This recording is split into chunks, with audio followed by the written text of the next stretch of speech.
Qué bien. Bueno, a nosotros nos controlan. Ya cuando vayamos hablando mucho nos hacen así.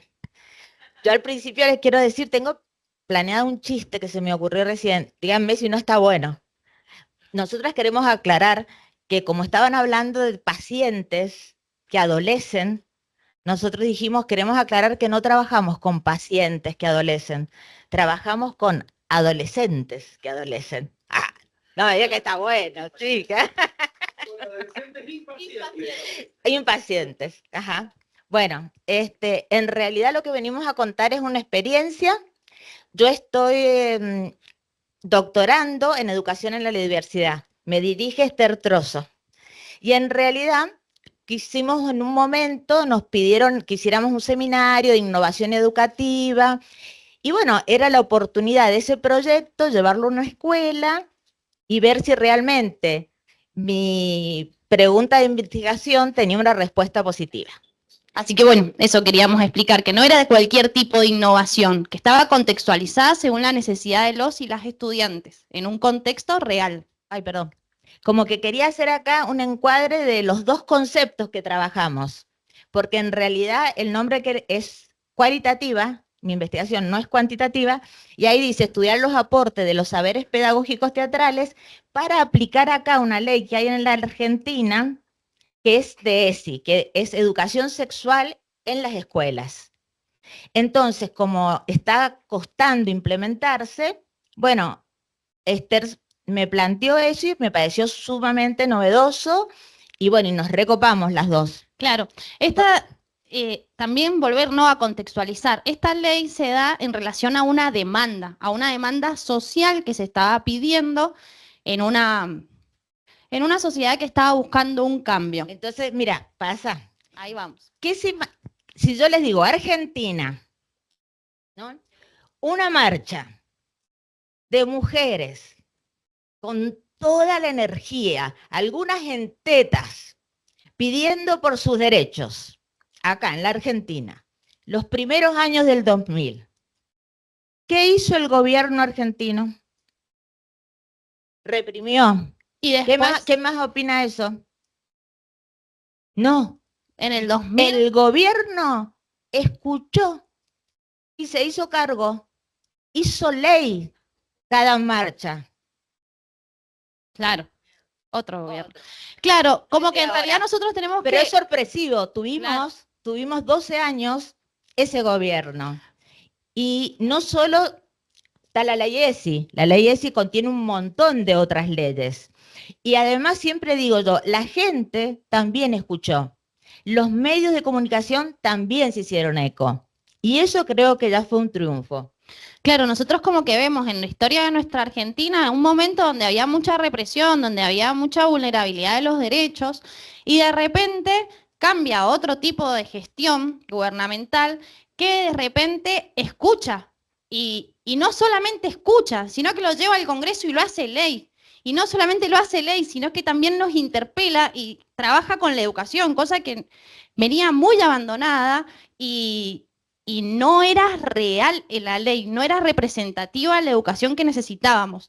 Entonces, empieza a visibilizar lo que son la inclusión, la ESI, bueno, y un montón más de cosas. Y lo que nos emociona, lo que ella acaba de decir, que en el 2006, en el mismo año, sale la ley de educación que está diciendo ella, con todas estas cosas, revalorando el área artística, hablando hermosuras del teatro, y conjuntamente sale la ley de ESI en el mismo año. Entonces esa coincidencia también nos hace ruido. Y como que decimos por algo es, no es tan casual. En la ley Micaela se después, pero también es como una respuesta a una necesidad y una demanda social por un hecho puntual que sucede.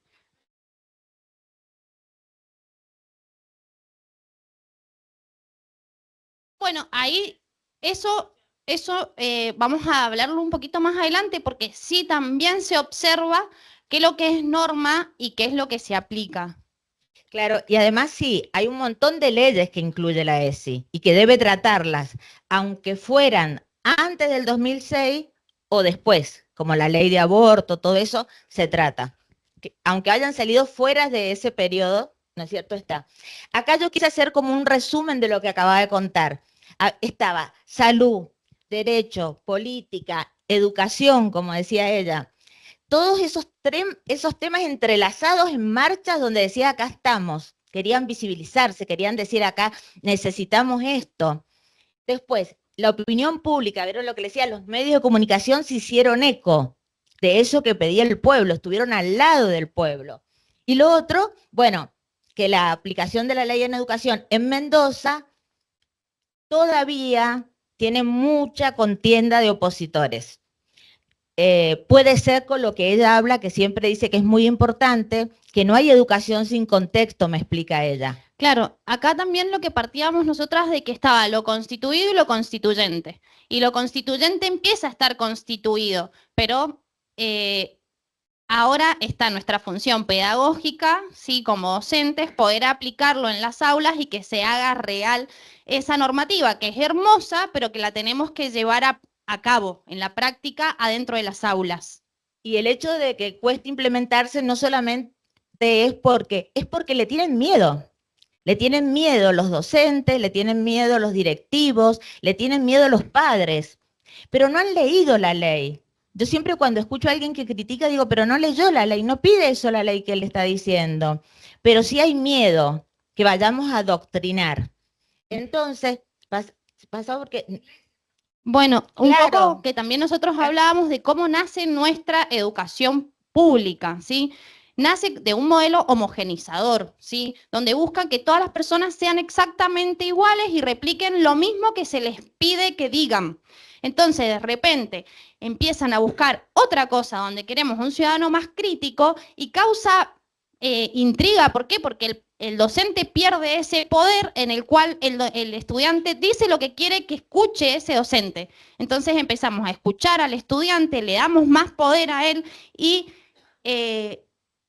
queda vulnerable y no entiende qué hay que hacer. Entonces, bueno, ahí está esta propuesta de cambio que ya está normada, que eso también es muy importante para nosotros. Entonces a mí me parecía cómo tranquilizar a esos oponentes. Si yo le digo, bueno, mira, la pedagogía va a ser una pedagogía lúdica, crítica, amable, lúdica, constructivista. Yo no voy a adoctrinar a nadie. Solo le voy a dar, ni siquiera voy a bajar una teoría, un concepto. No le voy a decir, mira, los géneros ya no son dos, anota.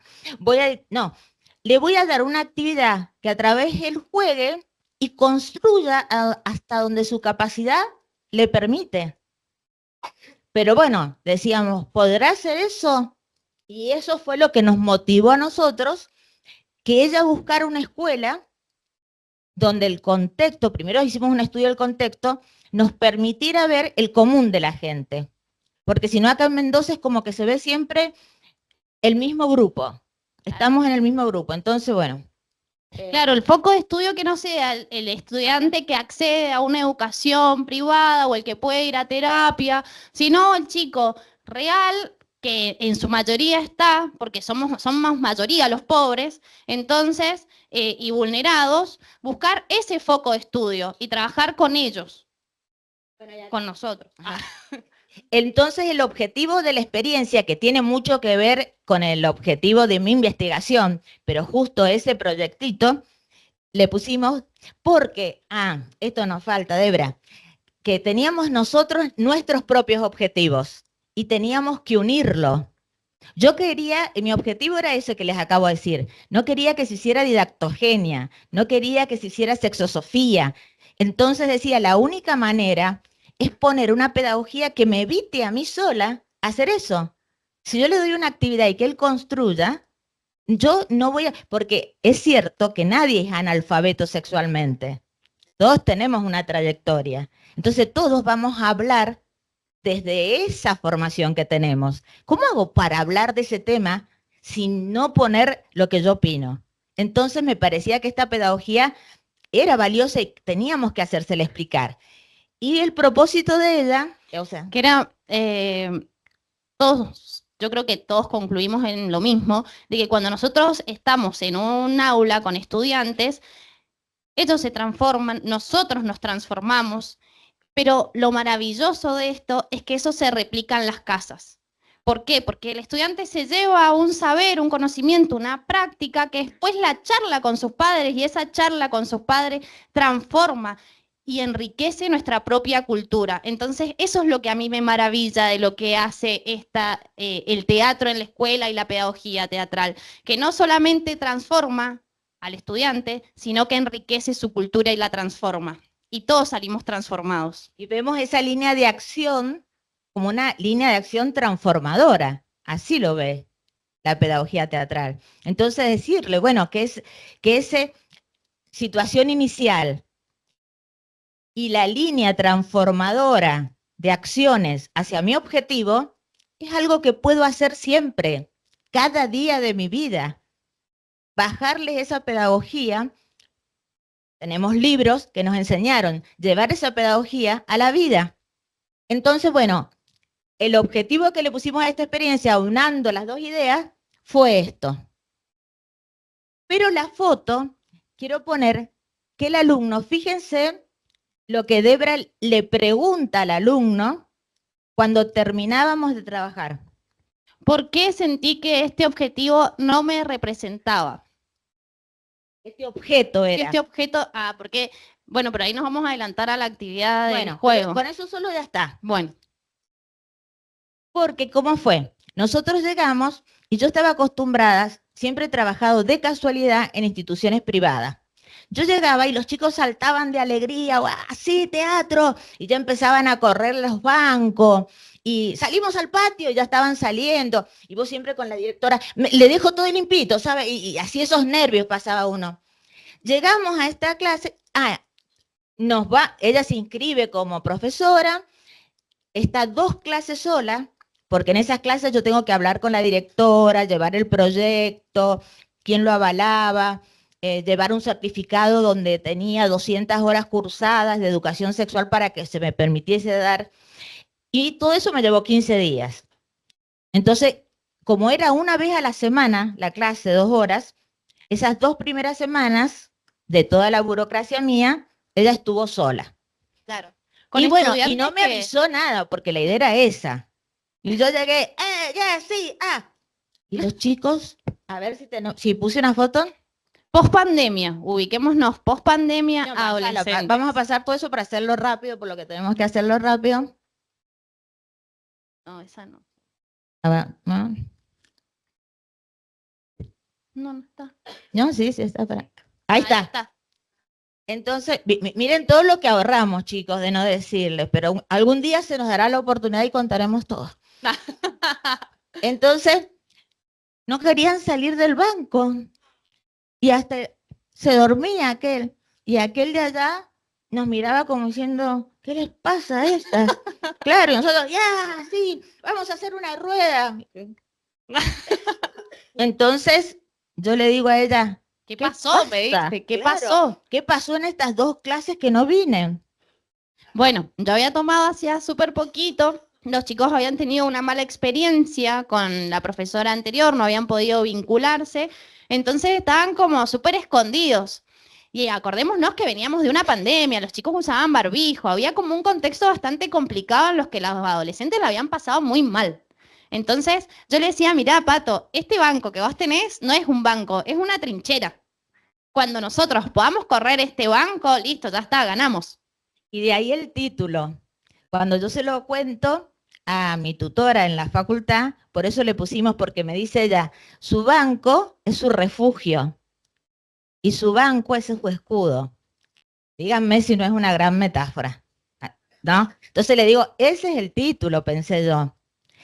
Y entonces yo todo lo había preparado para 4 clases, bien direccionado en un mes. Y era lo que había pedido y era lo que tenía el seguro. Pero cuando ella me corrige siempre este aspecto, que yo no diga, me encontré con chicos que no tenían esas habilidades y que, no es así, Patri, me dice. Tengo que decir que nos encontramos con estudiantes que tenían que desarrollar ciertas habilidades para que nosotros pudiéramos trabajar. Sí. Ahora te vamos a contar cómo trabajamos nosotros, que es lo que queremos, que en ningún momento nombramos nada. Nunca se nombra nada, se juega y se le pregunta a él, por ejemplo, porque acá ¿qué pasó? Todo lo que yo tenía desarrollado, porque yo soy muy así, desarrollado, buscar fundamentación, estructura, tal día, tal hora, calcular las horas, por eso ella sabe que me está doliendo toda esa parte que no dijimos. Y ella es más, por algo será. Ah. Y Claro, entonces, porque aparte yo tengo todo el tiempo mucha práctica. Mi rol es estar en el campo. Entonces, como me dice, no, porque ahora vamos a hacer esto. No, Pato, pará, acá no. Espera que los chicos se van o cuando, acomodando, lo vamos claro, reviendo. Y eso yo siempre, tomarle el tiempo a los chicos, ver qué están percibiendo y hasta dónde podemos nosotros trabajar. Ser amorosos, cuidadosos con eso. entonces ahí dijimos, no, necesitamos más clases. No, no, fui y le dije a la directora, no sé cuánto más clase, pero sí tenía en claro, ahí puede pasar lo que ella me acababa de decir, que teníamos que crear, y algo que siempre Esther dice, que los profesores de teatro lo primero que tienen que crear es el vínculo. Eso es lo principal, el vínculo con el alumno. Entonces, bueno, ellos habían tenido una mala historia anterior. Ahora teníamos que, y además, brindarle un espacio seguro, que ellos se sintieran seguros porque encima no querían mostrarnos ninguna emoción y teníamos que brindarle un espacio donde ellos pudieran abrirse. Entonces dijimos, Sí. bueno, ahora hay que hacer estas dos cosas que le estoy diciendo, construir el vínculo y brindarle un espacio seguro. Entonces se Y nos ocurrió hacer un ejercicio teatral que estaba propuesto entonces, por ESI. claro, sumé, no estaba propuesto por decir, por justo recurseros, si hay alguien acá de recurseros, yo hice un curso de ESI cuando recién empecé el doctorado y fue algo muy bonito, porque hicimos 5 cuadernillos en el curso donde íbamos tomando un eje de ESI con un eje de teatro. O sea, con un elemento de la estructura dramática que es la base de la pedagogía escolar. Y así lo íbamos relacionando. Y el eje de diversidad, el eje de ESI que yo había tomado era respetar la diversidad, porque lo presentamos el 12 de octubre en la escuela. Y como saben, el 12 de octubre, antes festejábamos, nos descubrieron, qué lindo, nos descubrieron. Después empezamos a festejar el Día de la Raza, pero hoy se festeja el Día de la Diversidad, haciendo hincapié en la etnia. Entonces, y hay un eje en ESI, que, de los 5 ejes que tiene, que es respeto a la diversidad y que va aplicando más. Sí, las diferencias de etnia, pero también todas las diversidades. Y se nos ocurrió para que ellos nos contaran y se autoevaluaran qué les gustaba y qué no les gustaba. Entonces les hicimos armar un regalo. Y después nos tenían que contar, ¿hubo algún día que te regalaron algo que no te gustaba? En realidad yo les dije, ¿hubo alguna vez un obsequio que no te interpeló? No, Pato. Pará, Pato, ¿qué estoy diciendo? Es que, Sí, claro, el vocabulario que tenemos que estudiar tiene que ser cotidiano para ellos, para que nos entiendan. Entonces, materializábamos con cosas, les llevábamos papel de regalo, moñitos, todo. Y les decíamos, lleven un objeto que les guste.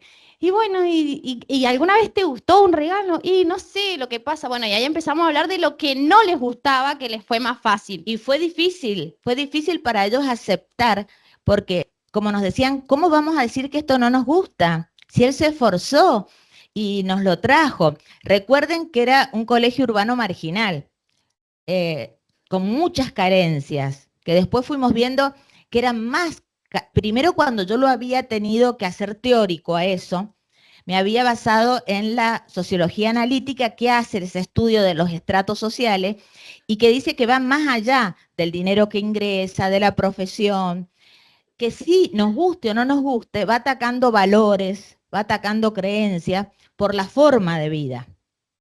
Entonces, que por eso, para dar educación sexual, es muy distinto, porque si ellos duermen todos juntos en una misma pieza, ¿cómo hablo del respeto? ¿Cómo hablo de la intimidad? Por lo que vos me decías del merendero. Entonces, ¿me entendés que hay que tener mucho cuidado? Y ahí está lo que ella me decía, el contexto, y habíamos elegido un contexto así, que nos dificultara. Bueno, y ahí fue muy gracioso porque uno de los chicos, que ahí fue interesante también cómo empezamos a entrar en ellos, que habían dibujado en un pedazo de madera de un banco, vieron que se rompen los bancos en la educación pública, entonces habían dibujado una Peppa Pig en el coso y lo habían envuelto. Y dice que la abuela le había traído una Peppa Pig, pero dice, no se dio cuenta que yo ya crecí.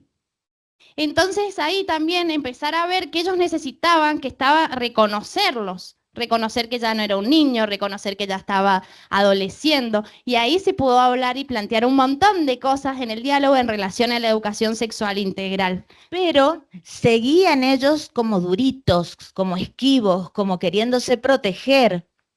Entonces, ¿yo qué hago? Fui a libros. Yo, como siempre, eso me iba a salvar. Bueno, encuentro algo que dice poesía. Ay, digo yo. Entonces le digo, él es mi esposo.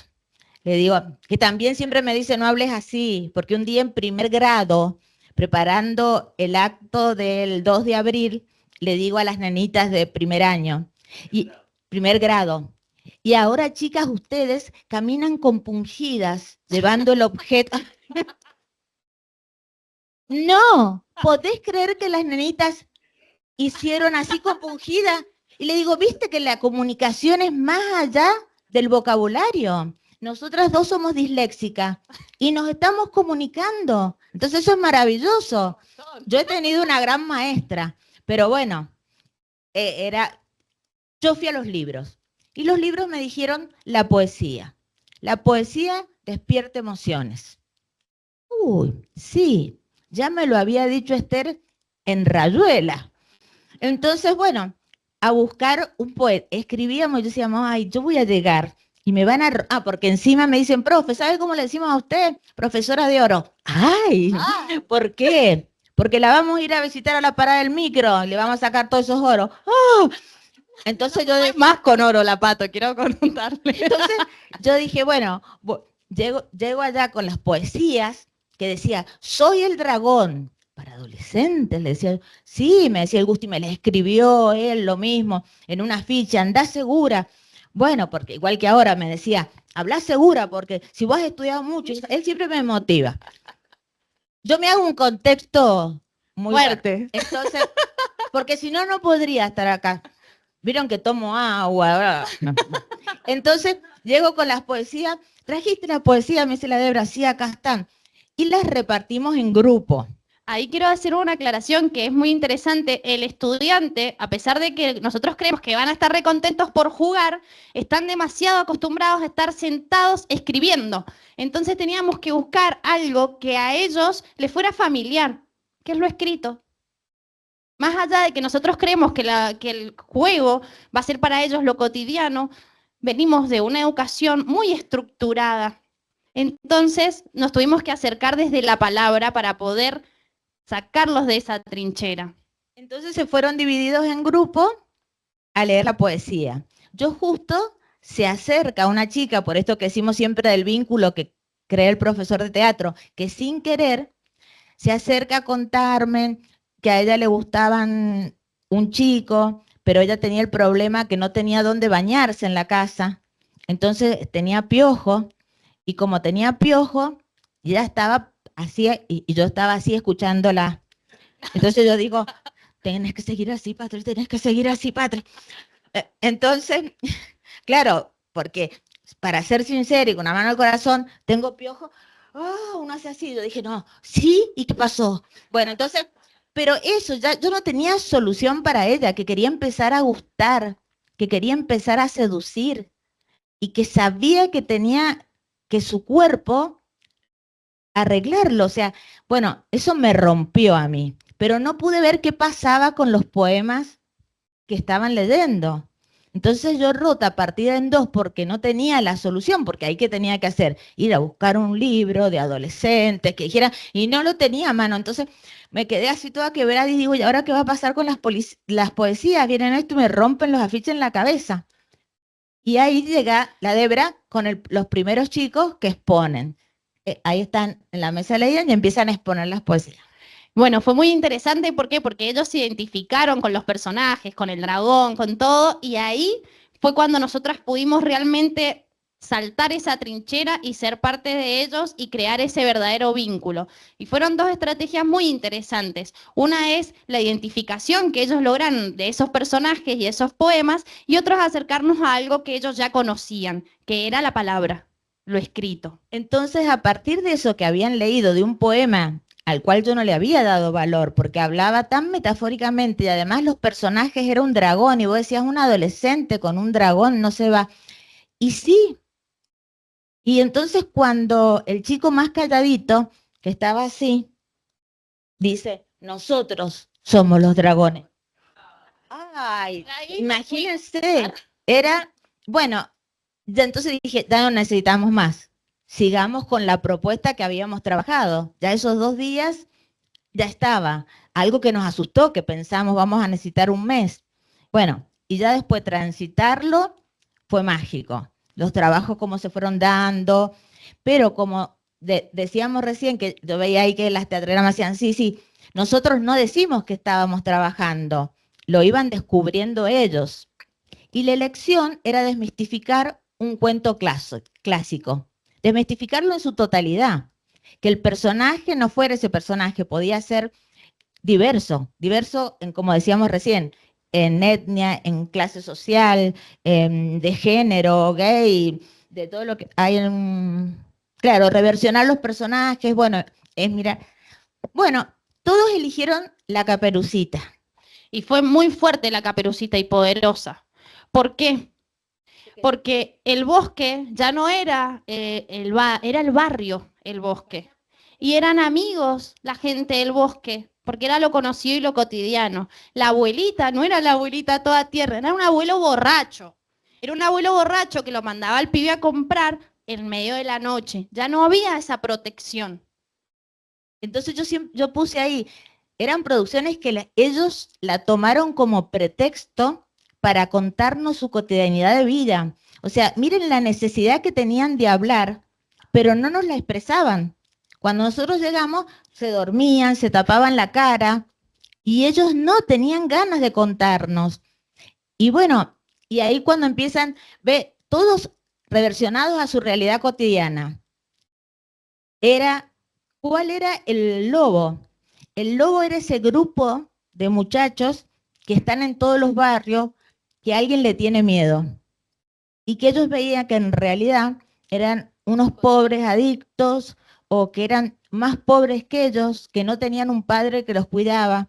Pero cuando empezamos a ver que ya pudimos salir al patio y empezamos a ver que la madre no era la madre de Caperucita, irás a ver a tu abuelita, sino que le decía, insultándolo, andá y comprame los puchos. No, tengo miedo de salir. Después la señora se enoja del kiosco. Sí, vas a ir. Y tenía todo eso, ellos tenían ganas de decir. De lo fiado hablaban. No me vas a hacer pedir fiado de nuevo. Era muy interesante lo que ellos decían de su propia realidad. Y bueno, y para redondear, también acá he puesto, hablaban de carencia, violencia, adicciones, vínculos familiares. Todos los padres que mandaban a su chico era de noche, era al kiosco y a pedir fiado, de eso que ya sabemos, y algunos hasta droga. Y le decía, compra y llévale a tu abuelo, pero no le digas que me trajiste una cosita para mí, porque se ve que la plata era del abuelo. Fue terrible. Pero bueno, cuando hicimos la puesta en común, dijimos, ¿qué han visto ustedes en la obra? Y ellos dijeron que todos somos diversos. Y dijimos, ¿en dónde? Si yo nunca dije esa palabra. Bueno, fue muy interesante porque imagínense, pasaron a un chico, en un mes y medio estamos charlando, ¿no? Un chico que estaba atrás de un banco con una experiencia que no había sido positiva para él, de repente poder llegar a crear un vínculo, que él contara sus emociones, sus verdaderos deseos, sus verdaderas necesidades, identificarse con un personaje y después hacer una producción dramática de eso y al final puede hacer una verdadera metacognición donde él pueda utilizar la palabra diversa sin que nosotros lo hubiésemos ocupado en ningún momento. Y llorando. Me olvidé de eso, es decir, ellos mismos, después cuando hicieron empezar a hacer puesta común, esos chicos que no tenían emoción, sí dejaron libre su emoción, porque se emocionaron ellos, porque todos nos contaron más o menos la misma vida, pero no se la habían contado entre ellos. Y algo que me olvidé decir, estoy redondeando, acá me dice el Gusti, terminal. Dice, Por la cucaracha. cuando fui a la directora, algo que nos olvidamos contar, que ella me dice, bueno, te dejo, pero por favor integren a la referente de ESI en la escuela, que era la profesora de inglés. Así que ahí andaba la profesora de inglés con nosotros y los chicos se acercaban y me decían, clases, siempre. ¿tenés profiláctico? No, ya pasó la parte esa, le decía yo a la profesora. Sí, pero no les puedo decir que cambien porque ella tenía que andar, ir al profesor de contabilidad y decirle, ¿me prestás esto ahorita para hablar de eso? No, hoy no puedo porque qué sé yo, o sí, dale, hablales. Entonces, no, cuando ella vio que en 6 clases se había logrado eso, yo dije, menos mal que la directora obligó a que estuviera la referente de ese acá. Porque ella contaba de la carencia, porque no tenía el trabajo que hacemos nosotros los pedagogos teatral, que es lo vivencial, ¿sí? Entonces, claro, ella va y habla de lo biologicista, de lo que, para qué es el preservativo, los chicos se sacan las dudas, en realidad, pero no lo pasan por el cuerpo. Claro, pero no es hablar mal de la DGE. Ellos han trabajado mucho, los otros días nos enteramos que dicen no hay material para trabajar eso en secundaria, pero acá sí la DGE ha sacado para trabajar. Pero no, era solo lo que ella contaba, nada más. No es que otra cosa que yo haya dicho, sino lo que ella contaba y contaba que como nosotras en tan poquitas clases habíamos podido trabajar las emociones, el cuidado con el cuerpo, cómo ellos se identificaban, cómo reflexionaban sobre todas las vivencias que habían atravesado. Y también les sorprendía el vínculo que habíamos logrado en tan poquito tiempo. Y nosotras también nos sorprendimos y dijimos, qué bárbaro realmente la pedagogía teatral. Bueno, esa es nuestra historia. Gracias por escucharnos.